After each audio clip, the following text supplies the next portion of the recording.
കർത്താവിൽ ഏറ്റവും പ്രിയമുള്ളവരെ, ഇന്നത്തെ നമ്മുടെ ഒരുമിച്ചുള്ള ധ്യാനത്തിനായി രാജാക്കന്മാരുടെ 1-ാം പുസ്തകം 19-ാം അധ്യായമാണ് തിരഞ്ഞെടുത്തിട്ടുള്ളത്. First Kings chapter 19.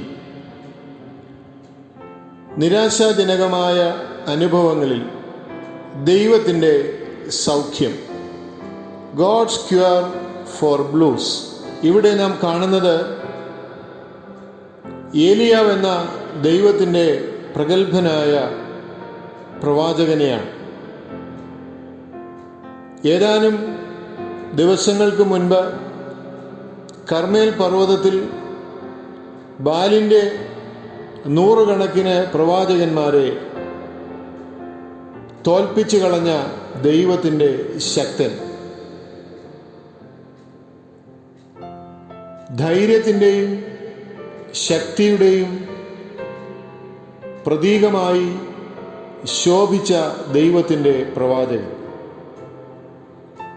അതേ പ്രവാചകൻ ഇവിടെ ഇപ്പോൾ പരാജയ ഭീതിയുടെയും വിഷാദഭാവത്തിൻ്റെയും അടിമയായി മാറിയിരിക്കുന്ന കാഴ്ചയാണ് നാം കാണുന്നത്. 18-ാമത്തെ അധ്യായത്തിൽ നാം കാണുന്നത് കർമ്മേൽ പർവ്വതത്തിൻ്റെ മുകളിൽ വിജയശ്രീലാളിതനായി നിൽക്കുന്ന പ്രവാചകൻ. അത് തൻ്റെ പ്രവാചക ജീവിതത്തിലെ ശുശ്രൂഷയിലെ ഉന്നതമായ ഒരു നിലയാണ്. എന്നാൽ ഇവിടെ 19-ാം അധ്യായത്തിൽ നമ്മൾ കാണുന്നത് താഴ്വരയിൽ തൻ്റെ ജീവിതത്തിൻ്റെ ഏറ്റവും താണ അവസ്ഥയിലേക്ക് ഊളിയിട്ട് പോയിരിക്കുന്ന പ്രവാചകൻ. The best of us along the way from time to time get a case of the blues. From time to time all of us are down in the dumps and we get depressed. നമ്മളെല്ലാവരുടെയും ജീവിതത്തിൽ സംഭവിക്കാവുന്ന ഒരു ദുരന്തമാണ് ഇത്. ജീവിതത്തിൽ വിജയത്തിൻ്റെ ഉത്തുംഗ ശൃംഗത്തിൽ നിൽക്കുമ്പോൾ, ശുശ്രൂഷയിൽ ഏറ്റവും ഉയർന്ന നിലവാരം പുലർത്തുമ്പോൾ, ഏത് സമയവും താഴ്വരയുടെ അനുഭവം ഉണ്ടാകാമെന്നുള്ളത് മനുഷ്യ ജീവിതത്തിലെ യാഥാർത്ഥ്യമാണ്. വേദപുസ്തകത്തിലെ കഥാപാത്രങ്ങളെയൊക്കെ നാം പരിശോധിക്കുമ്പോൾ മോശ തുടങ്ങി പല പ്രഗത്ഭരിലും നാം കാണുന്ന ഒരു യാഥാർത്ഥ്യമാണ് ഇത്. ജീവിതത്തിൽ എത്ര ഉത്തുംഗ ശൃംഗത്തിൽ നിന്നാലും, ശുശ്രൂഷയിൽ എത്ര വിളങ്ങി ശോഭിച്ചാലും, മറ്റുള്ളവരുടെ മുൻപിൽ വിജയ ശ്രീലാളിതരായി നിലകൊണ്ടാലും, താഴ്വര ഒരു യാഥാർത്ഥ്യമാണെന്നുള്ളത് മനുഷ്യജീവിതം നമ്മെ ഓർമ്മിപ്പിക്കുന്നു.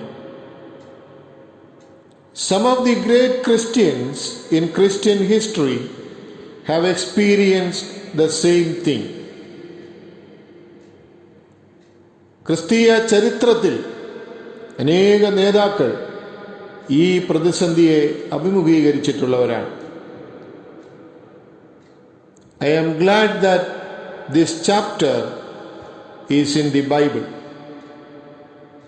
We have a tendency to realize the people, to idolize the people in the Bible.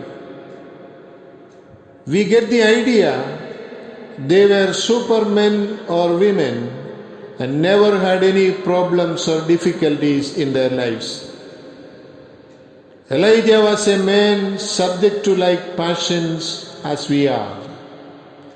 He had his days when he was up on the mountain top, and he had his days when he was down in the valley. ഈ പ്രവാചകൻ നമുക്ക് തുല്യനായ മനുഷ്യനായിരുന്നു എന്നാണ് വേദപുസ്തകം നമ്മെ ഓർമ്മിപ്പിക്കുന്നത്.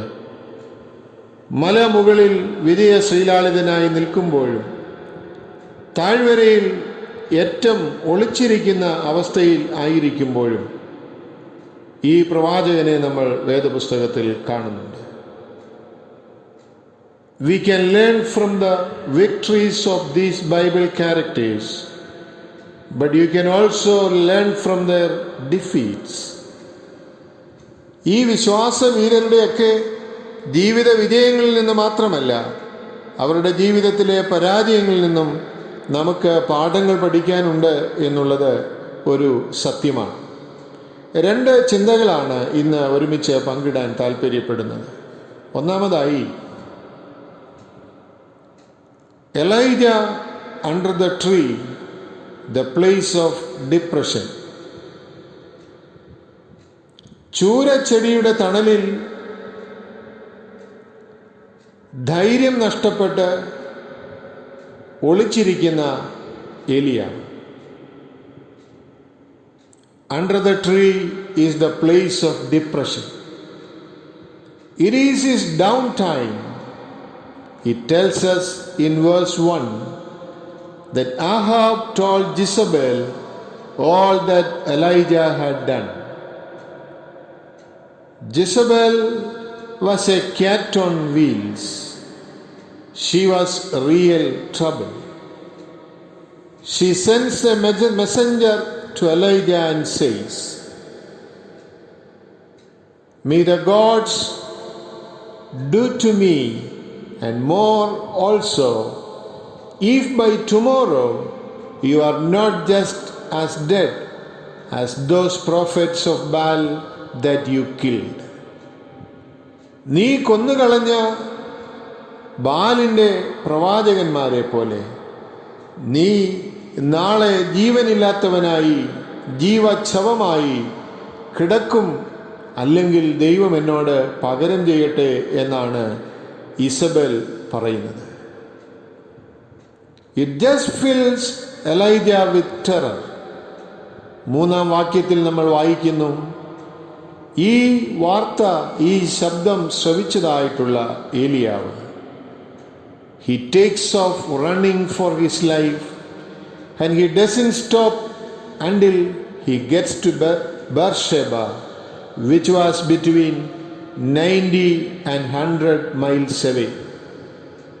That is a pretty long run. Elijah is going from the frying pan into the fire. ഇസബെലിൻ്റെ ഈ ഭീഷണി കേട്ടതായിട്ടുള്ള ഏലിയാവ് 100ഓളം മൈലുകൾ അകലെയുള്ള ബേർഷേബ എന്ന സ്ഥലത്തേക്ക് ഓടി പോകുന്നതായി നമ്മൾ കാണും. 100ഓളം മൈലുകൾ ഓടിപ്പോവുക എന്നുള്ളത് എത്ര ശ്രമകരമായ ഒരു കാര്യമാണ്. Here he goes on another day's journey. He comes to the wilderness and sits under that juniper tree. Under that juniper tree, he basically requests for himself that he might die. It is enough, O Lord, take away my life. I am not better than my fathers. ചൂരച്ചെടിയുടെ തണലിൽ ഒളിച്ചിരുന്ന ഏലിയാവ് ദൈവത്തോട് പറയുകയാണ്,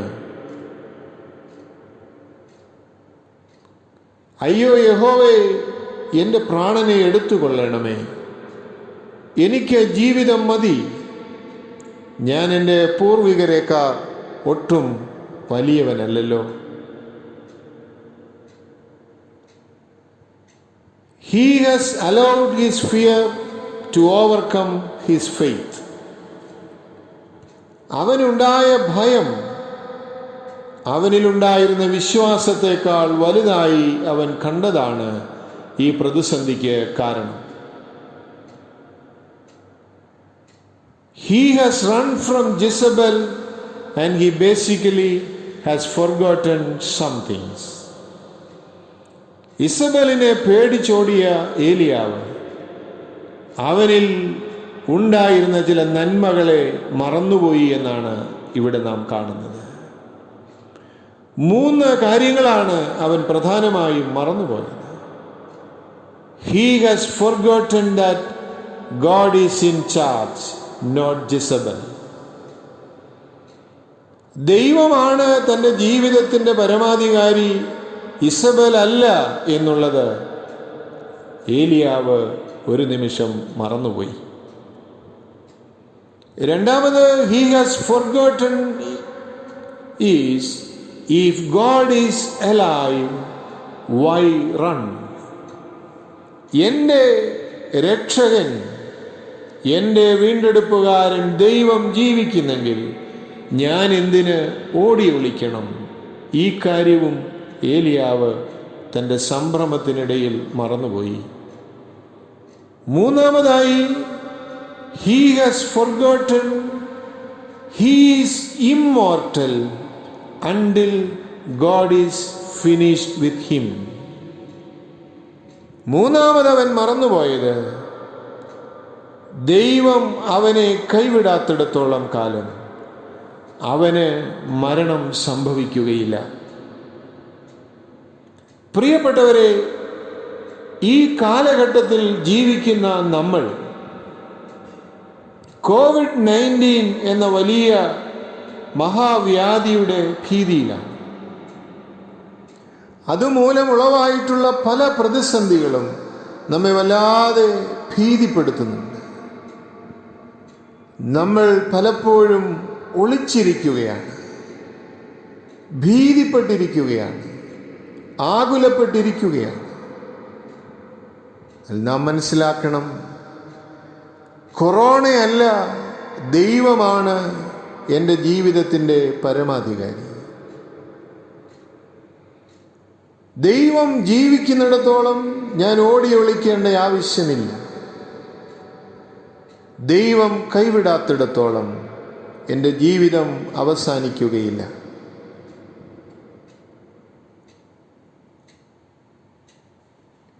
It is true of you and me. The enemy can't touch you. Nobody can harm you until you have done what God wants you to do. But Elijah lets his fears get the best of him.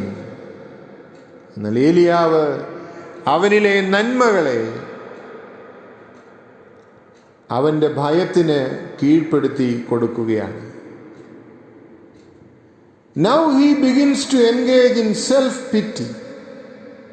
He is basically saying, Lord, I am not any better than others.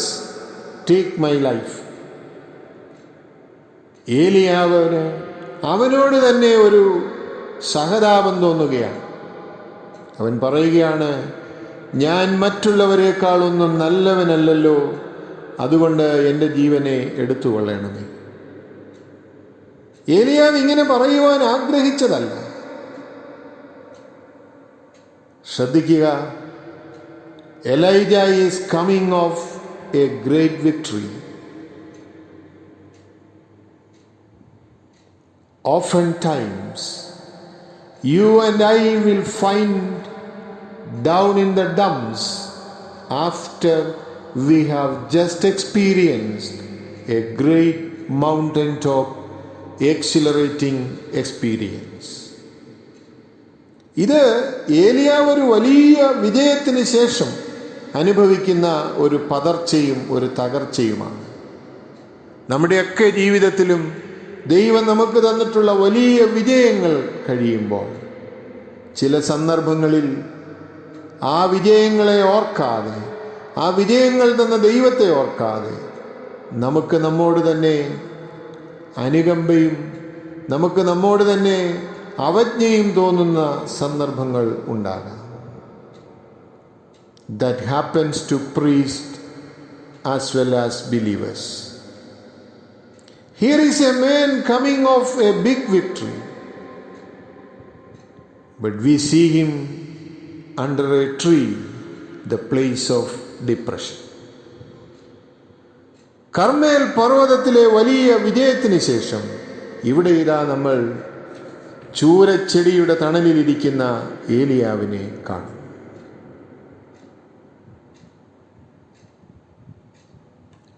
എന്നാൽ തുടർന്നുള്ള വാക്യങ്ങളിൽ നാം എന്താണ് കാണുന്നത്? See how tender God is with him. ദൈവം ഇതാ അവൻ്റെ അടുക്കൽ ദൂതനെ അയക്കുകയാണ്. The angel tells him, "Arise and eat. The journey is too great for you." God is saying, you have work to do. There is a great journey ahead of you. But you can't do it in your own strength. Too many times we try to serve the Lord in our own strength, when what we need is a touch of the Lord upon our life. എന്നാൽ ഏലിയാവിനെ കൈവിടുന്ന ഒരു ദൈവത്തെ അല്ല നാം ഇവിടെ കാണുന്നത്. മറിച്ച് ക്ഷീണിച്ച് ഓടി തളർന്ന പരാജയ ഭീതിയിൽ ഒളിച്ചിരിക്കുന്ന ഏലിയാവിനോട് ദൈവം പറയുന്നു, എഴുന്നേറ്റ് ഭക്ഷിക്കുക, നിനക്ക് ഏറെ ദൂരം യാത്ര ചെയ്യാനുണ്ടല്ലോ. പ്രിയപ്പെട്ടവരെ, വളരെ വളരെ ക്ഷീണിതരായി, വളരെ ആകുലരായി, വളരെ നിരാശരായി കഴിയുന്ന നമ്മോട് ഈ സമയം ദൈവം പറയുന്നത്, എഴുന്നേറ്റ് ഭക്ഷിക്കുക, നിനക്ക് ഏറെ ദൂരം യാത്ര ചെയ്യാനുണ്ടല്ലോ. നാം അവിടെ വായിക്കുന്നു 8-ാമത്തെ വാക്യത്തിൽ, അവൻ എഴുന്നേറ്റ് തിന്ന് കുടിച്ചു. ആ ആഹാരത്തിൻ്റെ ബലം കൊണ്ട് 40 പകലും 40 രാവും ദൈവത്തിൻ്റെ പർവ്വതമായ ഹോറേബോളം നടന്നു. 40 ദിവസം രാവും പകലും നടക്കുവാനുള്ള ഊർജമാണ് ദൈവം അവന് കൊടുത്തത്.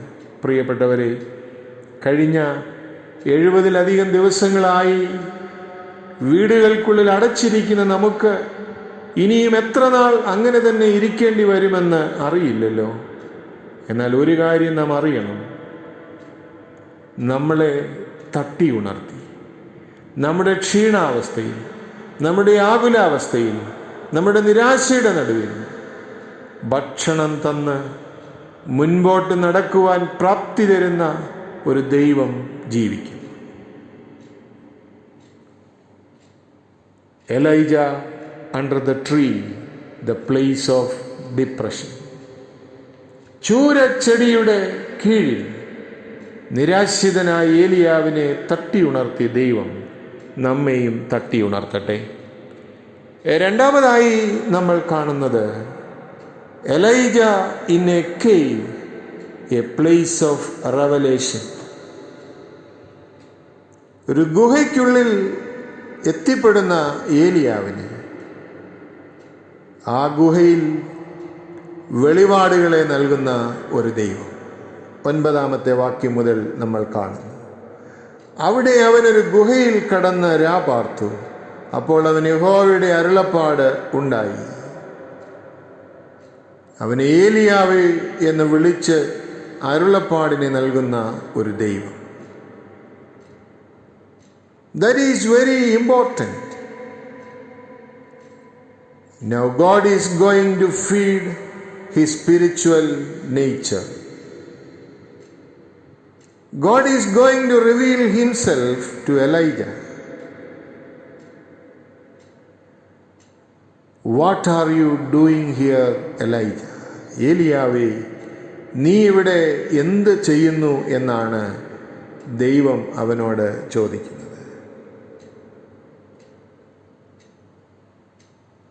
അവിടെ ഏലിയാവ് എന്താണ് പറയുന്നത്? 10-ാം വാക്യം, അതിന് അവൻ, സൈന്യങ്ങളുടെ ദൈവമായ യഹോവയ്ക്ക് വേണ്ടി ഞാൻ വളരെ ശുഷ്കാന്തിച്ചിരിക്കുന്നു.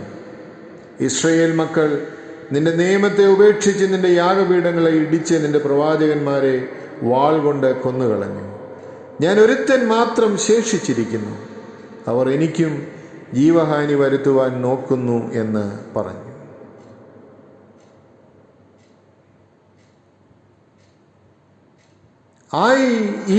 I only am left, and they seek my life to take it away. എന്താണ് ഏലിയാവ് ഇവിടെ പറയുന്നത്? He is overestimating his opposition. അവൻ മാത്രമേ ഉള്ളൂ എന്ന് അവൻ പറയുകയാണ്. ശത്രു വളരെ വലിയതാണെന്ന് അവൻ ദൈവത്തോട് പറയുകയാണ്. എന്നാൽ ദൈവം അവൻ്റെ ശത്രുവിനെ എപ്പോഴേ തോൽപ്പിച്ചു കളഞ്ഞു. God had already defeated Jezebel's crowd. എന്നിട്ടും ബാലിൻ്റെ പ്രവാചകന്മാരെ മുഴുവൻ, ഇസബലിൻ്റെ പ്രവാചകന്മാരെ മുഴുവൻ നശിപ്പിച്ചു കഴിഞ്ഞിട്ടും അവൻ ദൈവത്തോട് പറയുകയാണ്, എനിക്ക് വലിയ ശത്രുതയാണ്, അവരെന്നെ കൊല്ലാൻ ശ്രമിക്കുന്നു. Lord, look at the opposition. Look at me.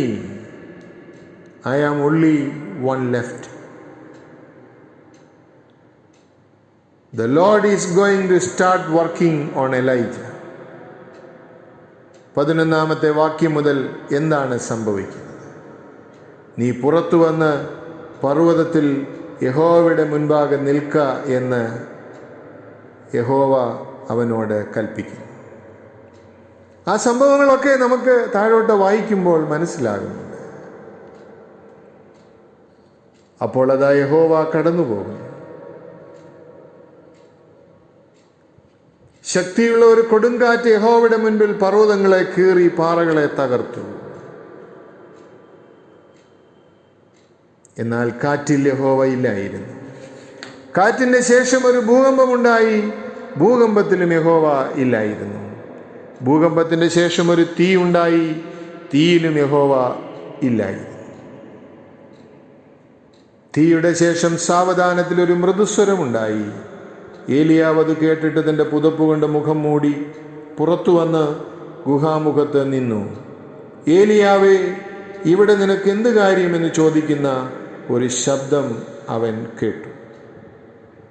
A gentle quiet Whisper.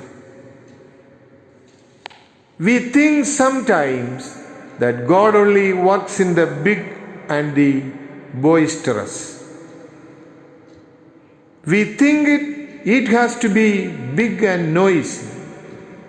We think God can only speak in the fire and in the earthquake and in the searing wind. But more often than not, God will minister to your heart in that quiet, gentle whisper. പലപ്പോഴും ദൈവത്തിൻ്റെ പ്രവർത്തനങ്ങളെ വലിയ ഇടിമുഴക്കത്തിലും കൊടുങ്കാറ്റിലും നാം പ്രതീക്ഷിക്കുമ്പോൾ മൃദുസ്വരത്തിലൂടെ നമ്മോട് സംസാരിക്കുന്ന ഒരു ദൈവത്തെ നാം അറിയേണ്ടിയിരിക്കുന്നു. ഏലിയാവിനോട് ദൈവം പറഞ്ഞു, നിനക്ക് ഇനിയും ഒരുപാട് പ്രവർത്തിക്കുവാനുണ്ട്. നിനക്ക് 2 രാജാക്കന്മാരെ അഭിഷേകം ചെയ്യുവാനുണ്ട്. നിനക്കൊരു പ്രവാചകനെ അഭിഷേകം ചെയ്യുവാനുണ്ട്. I am going to renew your service. ഞാൻ നിന്റെ ശുശ്രൂഷയെ പുതുക്കുവാൻ പോവുകയാണ്. 2 രാജാക്കന്മാരെയും ഒരു പ്രവാചകനെയും ഇനിയും നിനക്ക് അഭിഷേകം ചെയ്യുവാനുണ്ട്. You have 2 kings to anoint and a prophet to anoint. പലപ്പോഴും നമ്മുടെ ശക്തിയൊക്കെ ക്ഷയിച്ചു, നമ്മുടെ ശുഷ്കാന്തിയൊക്കെ നഷ്ടമായി, നമ്മുടെ പ്രവർത്തനങ്ങളൊക്കെ അവസാനിക്കാറായി എന്ന് നാം കരുതി ഒളിച്ചിരിക്കുമ്പോൾ, ചൂരച്ചെടിയുടെ തണലിലും ഗുഹയ്ക്കുള്ളിലും നമ്മൾ പതുങ്ങിയിരിക്കുമ്പോൾ നമ്മെ തട്ടിയുണർത്തുന്ന ഒരു ദൈവത്തെ നാം ഒരിക്കലും മറന്നു പോകരുത്. 18-ാമത്തെ വാക്യത്തിൽ നമ്മൾ വായിക്കുകയാണ്, എന്നാൽ ബാലിന് മടങ്ങാത്ത മുഴങ്കാലും അവനെ ചുംബനം ചെയ്യാത്ത വായുമുള്ളവരായി ആകെ 7000 പേരെ ഞാൻ ഇസ്രായേലിൽ ശേഷിപ്പിച്ചിരിക്കുന്നു. Sometimes the best thing God can do for us when we are down in the blues is to remind us of the work. നമുക്ക് ചെയ്യാനുള്ള ജോലികളെയാണ് കർത്താവ് ഇവിടെ ഓർപ്പിക്കുന്നത്. Here Elijah is saying, I am the only one. But God says, Elijah, you miscounted by about 6,099. പലപ്പോഴും എല്ലാം അവസാനിച്ചുവെന്ന്, ജീവിതം ദുസ്സഹമായി തീർന്നുവെന്ന്, ഇനി പ്രതീക്ഷയ്ക്ക് വകയില്ലെന്നും വിചാരിച്ച് എൻ്റെ പ്രാണനെ എടുത്തുകൊള്ളണമേ എന്ന് പറയുന്ന സന്ദർഭത്തിൽ പരാജയം സമ്മതിച്ച് നാം കൈവെക്കുമ്പോൾ നമ്മെ ഉയർത്തി നിർത്തുന്ന ഒരു ദൈവം, ഏലിയാവിൻ്റെ ദൈവം ഇന്നും ജീവിക്കുന്നു. പ്രതിസന്ധികളിൽ തളരാതെ, പ്രതികൂലങ്ങളിൽ മനസ്സുമെടുക്കാതെ നമുക്ക് ധൈര്യപൂർവ്വം ഈ ദൈവത്തിൽ ആശ്രയിച്ച് മുൻപോട്ട് പോകാം. ഈ വചനങ്ങളാൽ ദൈവം നമ്മെ അനുഗ്രഹിക്കുമാറാകട്ടെ.